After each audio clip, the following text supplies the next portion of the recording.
Bonjour à tous pour une nouvelle vidéo d'analyse. Alors avec aujourd'hui la bande-annonce de Help Wanted 2 qui vient actuellement de sortir au moment où j'enregistre.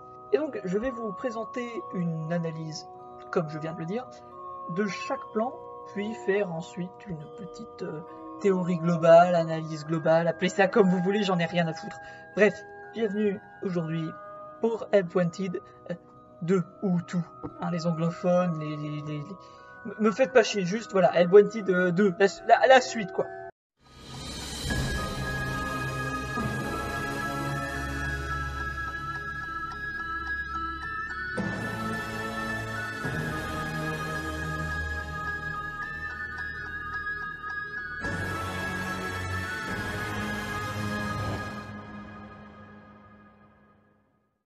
Bon alors déjà on va commencer vite fait par ce qui est dit dans le trailer en soi, il n'y a rien de grandement pertinent à ajouter en plus, si ce n'est certains noms que j'afficherai à l'écran en temps et en heure, mais voilà, les sous-titres ne sont pas ultra pertinents.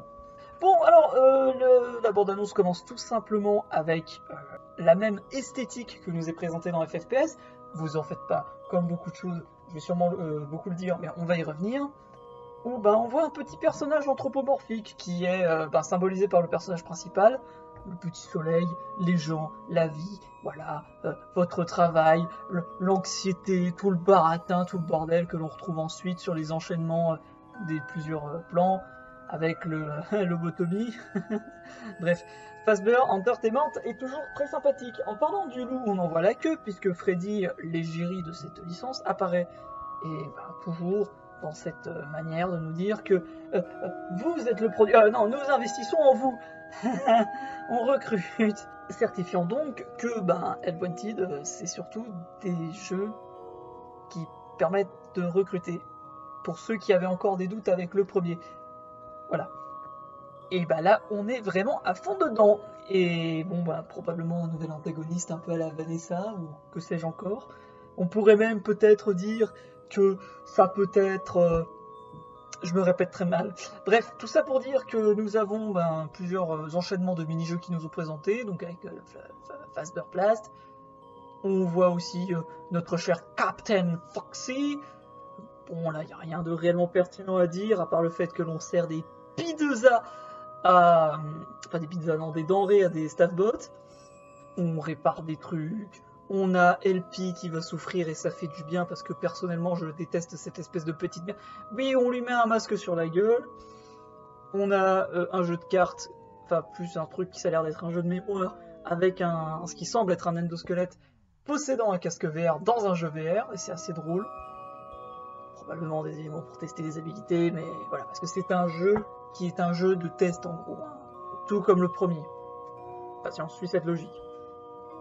Au-delà de ça, on a des éléments donc avec Roxy qui se fait papouiller la gueule parce que puis bon voilà c'est bon, là j'avoue je sais pas trop quoi dire parce que j'ai le cul entre deux chaises. C'est à la fois logique et cohérent. C'est très con. Bref, on a aussi la construction d'objets faits avec de la colle avec Sundrop, élément cohérent avec ce qui se passe dans les jeux et surtout avec ce qu'il dit. Un jeu pour frapper bonne donc bonk bank. Bon bref, c'est bref, le titre s'affiche là. Donc on doit frapper cette petite merde ainsi que LP. Puis on revient sur lui parce qu'on doit le découper, je sais pas de quelle manière. En tout cas, l'écran change pour faire apparaître quelque chose et on le verra bien plus tard, mais il s'agit d'une pub. Mais vous en faites pas, on va revenir sur tous les détails que je décris. C'est juste pour vous présenter ce que c'est. Mais c'est marrant de voir LP baver en vrai. Même si on dirait qu'il a du popcorn, cet enfoiré. On construit... On répare toujours des trucs. On a Sundrop dans le noir. On lui met notre lampe dans son doux faciès. Encore des jeux. Un FNAF à l'ancienne qui semble être Sister Location. Puisque on va y revenir aussi, mais voilà. Ensuite, on revient sur le gars qui joue en VR, donc ça doit être lié aussi avec Sundrop, déjà parce que la peluche, ensuite parce qu'on voyait Sundrop tout à l'heure avec le flash, mais aussi parce que sur les cartes que l'on a vues en amont, dans ce qui semble être le même jeu, on a vu des cartes de Sundrop. Donc je pense qu'à un moment, il vient pour nous péter les dents. Et on voit aussi quelques petites paires d'yeux très rassurantes. On a Ballora confirmant entre guillemets le fait qu'on est dans Sister Location pour le jeu avec les caméras, du bon FNAF à l'ancienne comme on dit. Ouais, on a Funtime Freddy avec le bonbon hein, forcément, et un haut-parleur.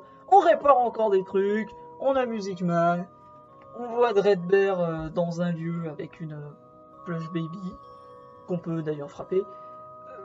Il y a plusieurs éléments, type citrouille, type un des membres du Trash and Gang, enfin voilà, plusieurs détails de ce type.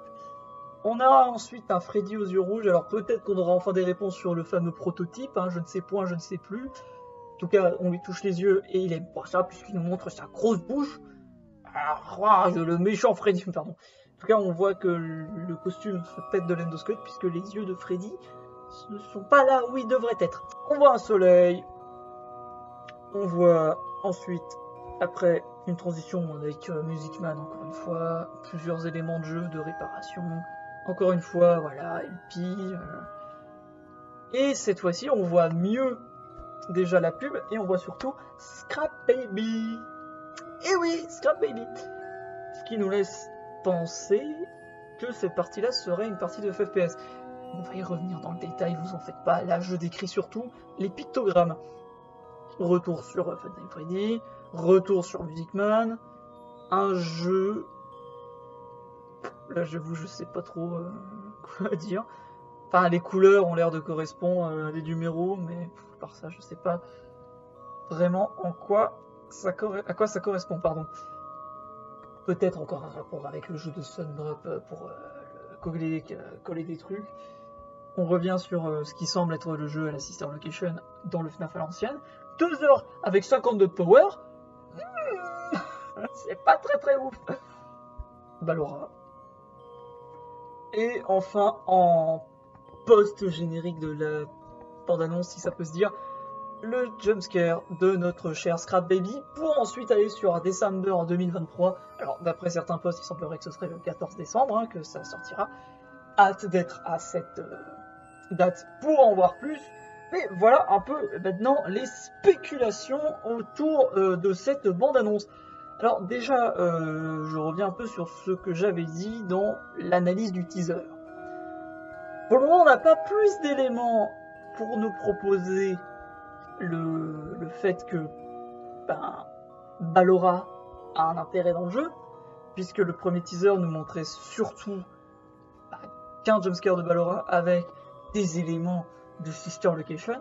J'avais donc théorisé le fait que c'était possible que ça nous mette en présentation Madame Afton, puisque Madame Afton n'a jamais été présentée dans le jeu et que sa représentation, attention, ne me faites pas dire ce que j'ai pas dit, bande de petits coquins, sa représentation est faite au travers de Ballora dans Security Breach. Donc on pouvait spéculer sur le fait que le jeu présenterait enfin cette personne énigmatique de la saga dont on se fout un peu mais qui pour certains a un peu d'importance. Donc ce n'était pas une piste à éloigner. Là on a des éléments plus clairs, mais pas concernant cet aspect-là, plus des éléments sur le jeu en globalité. Donc il semblerait à mon avis que, alors ça faut pas être débile, hein, ça a crevé les yeux de tout le monde, mais ceux même des aveugles, que le jeu est un jeu, encore une fois, dans les jeux pour proposer des bêta-testeurs comme était le premier jeu, hein, voilà, mais quand même, je le rappelle ici, au cas où, et que cette fois-ci, Fazbear Entertainment recrute pas mal.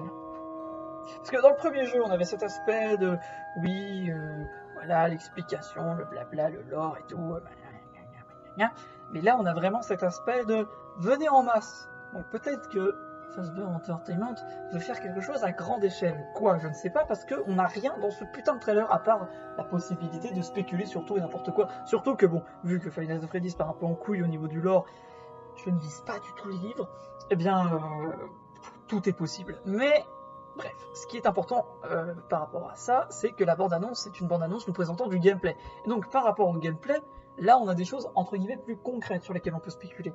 Non pas sur des théories, non pas sur des aspects, mais plus sur comment que ça va se passer.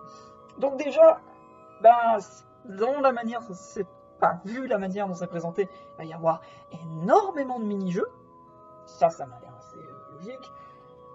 Donc voilà, ils apparaissent à l'écran, hein. J'ai un peu la flemme de tous les citer, mais voilà, plusieurs mini-jeux un peu comme le premier jeu, mais aussi peut-être des grands axes, dans le sens où il semblerait qu'on ait une sorte de custom night comme dans Sister Location.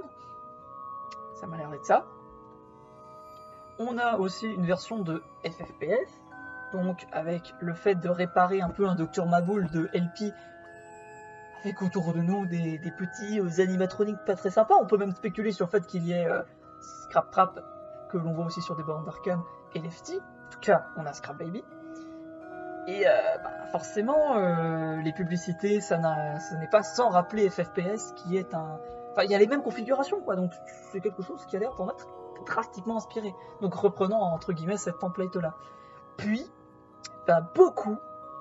beaucoup d'éléments de Security Breach. Donc, oui, en fait, je pense que ce sera ça principalement. On va avoir plusieurs mini-jeux, dont des Sister Location, comme on peut aussi voir avec Funtime Freddy. Certains à propos de FFPS, et enfin, certains plus axés sur Security Breach, suivant donc cette licence. On pourrait spéculer sur l'Ultimate Custom Night, mais je pense que par rapport au canon du lore, Ultimate Custom Night n'a pas grand intérêt à être dans un jeu VR comme ça. Même pour des bêta-testeurs. Je veux dire, le jeu semble être quelque chose qui permet aux gens de tester leurs capacités, non pas à commercialiser ce jeu, mais plus à avoir les aptitudes pour Fazbear Entertainment, si on en croit les dires de la bande-annonce. Donc, je vois pas trop l'intérêt qu'aurait Fazbear Entertainment de faire quelque chose avec tous les animatroniques, sachant que, à part le 2, il n'y en a pas tant que ça dans chaque pizzeria, et que le test avec Sister Location fonctionnerait assez bien pour l'aspect test d'aptitude à surveiller le bureau. Enfin, comme si voilà, ils recrutaient des gens pour réparer, pour surveiller, pour tester les aptitudes des animatroniques, hein, par exemple d'ailleurs avec Sundrop, ou même leur QI, comme avec le jeu de mémoire, enfin ce qui semble être un jeu de mémoire avec l'endosquelette. Donc voilà, c'est à mon sens tout ce qu'on peut dire pour le moment sur cette bande-annonce, qui a dévoilé quand même pas mal de choses, il faut bien l'admettre. Et je ne parlerai pas dans la vidéo des éléments extérieurs qui ont été révélés sur le jeu, parce qu'ici on n'analyse que la bande-annonce. Donc voilà, j'espère que cette analyse très peu pertinente vous aura tout de même un petit peu intéressé, et on se retrouvera forcément dans la semaine du 14 novembre, décembre, j'avais qu'un seul putain de mois à retenir, pour parler du jeu, et d'en parler au niveau du lore. Au revoir. Bonjour, laisse un commentaire, laisse un like et abonne-toi à la chaîne. Allez, au revoir.